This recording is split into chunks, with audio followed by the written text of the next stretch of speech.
it's taken me this much time to finish this list. As I mentioned in my previous videos, procrastination played a significant role in this delay. But anyway, we are here and I feel confident in the choices made today. So without further ado, welcome to my top favorite films of 2023. Starting off with Monster. Every element of this film was setting me up to make the worst assumptions about every single character in it. It made me feel very uncomfortable a lot of times with how misleading every scene is until the very end. Ironically, I believe the director is calling me a monster for judging a lot and waiting for the worst possible revelations. It's definitely the most cryptic one when it comes to answering questions, leaving much open to interpretation, particularly regarding the characters' fates before the credits roll. In number 14 we have Oppenheimer, a masterclass on a technical level with a score that elevates so much of every scene. Performances are phenomenal. Cillian Murphy delivers his lines like he's gently playing chess with my intellect. I am familiar with the history around the film, but lots of things I didn't know, so an abundance of videos on YouTube helped me dig a bit deeper for sure,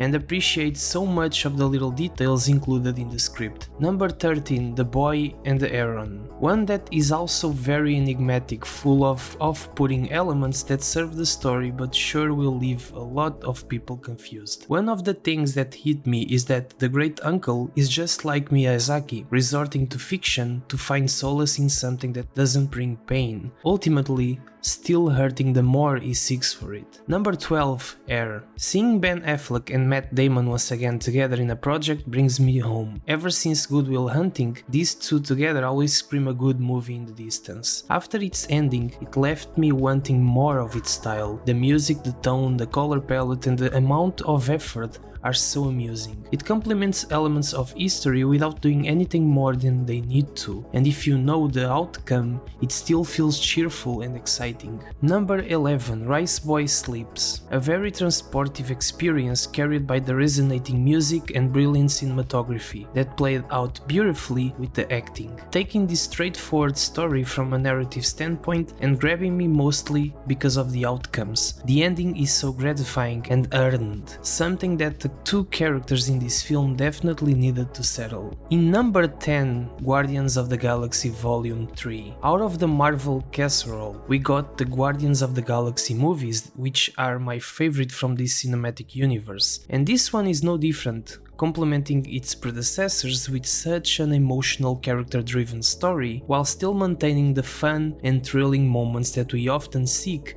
in these movies. Also that continuous fight sequence, brilliant. In number 9, The Zone of Interest. Full of impeccable artistic choices. You don't see any relevant shocking imagery, but your mind automatically pictures what is on the other side of those walls. The eerie sounds of gunshots, screams, and loud bangs in the background just build a sense of dread, almost making me feel irritated and exhausted. Horror movies could learn a lot from the execution of sound design here, and the concept of building tension and actual fear without showing the actual monster. The camera work is from the outside perspective to make you see more than meets the lens, ultimately making you feel glad you're outside this harrowing canvas, painted with the sadness felt for those who couldn't defend themselves. In number 8, Poor Things. Poor Things quickly goes from fun, enchanting and sweet to agonizing and disturbing, and at times I felt like it was too much, but it serves the purpose of the main character and their journey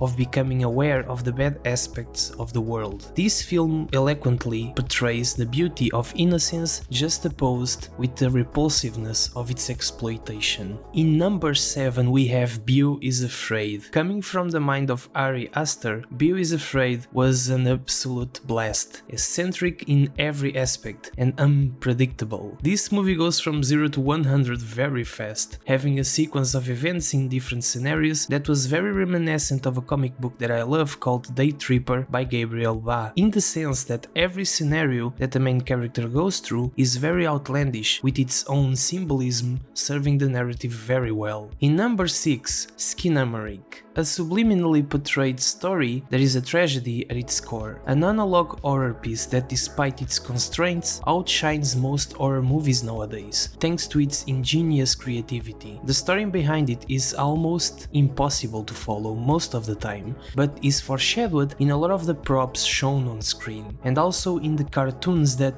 are playing on TV. I do recommend watching the movie and after watching videos about its main story. Number 5 we have Past Lives. This movie has two fronts for me, one that is delightful and tender, and one that is crushing and very convoluted, as life is. It manages to maturely illustrate a complex situation with a lot of elements that create different discussions around the themes this film carries. I loved that part of it. The three characters had the world on their shoulders towards the situation, and that's what I love the most about this story. It doesn't take sides and doesn't treat anyone as the elephant in the room. Coming out in number 4 we have Killers of the Flower Moon. For a 3-hour movie I found it to be incredibly well paced to the point it becomes almost negative.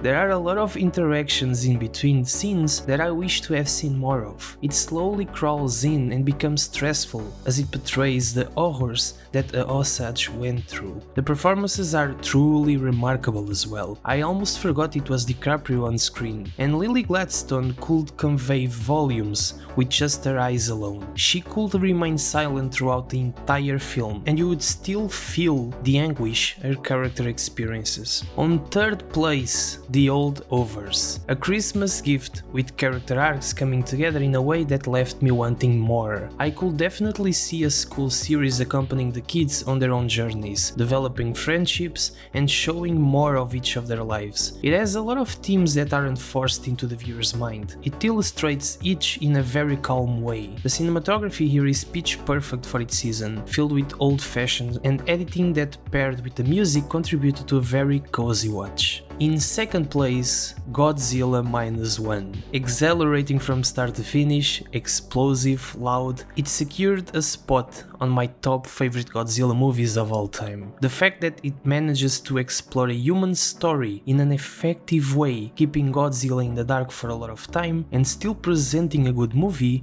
with complex human characters that are actually well written in a very harrowing scenario that fits into the Godzilla's themes of despair within the war setting. This movie manages to make me care about its human characters, and I was so happy about it. Now, my favorite film of 2023 is Perfect Days. Perfect Days is a movie picturing the life of an ordinary man minding his own business.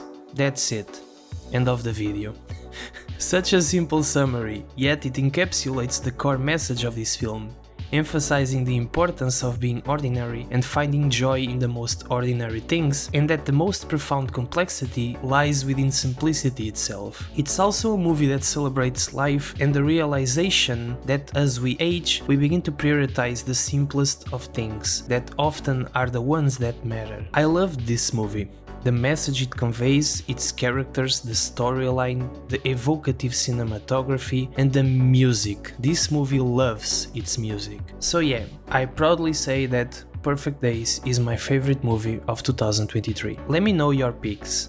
Do you agree with the ones mentioned here? Don't forget to check out the honorable mentions in the description. And if you found this video and you like what I do here, consider subscribing, and we'll see each other in the next one. See ya.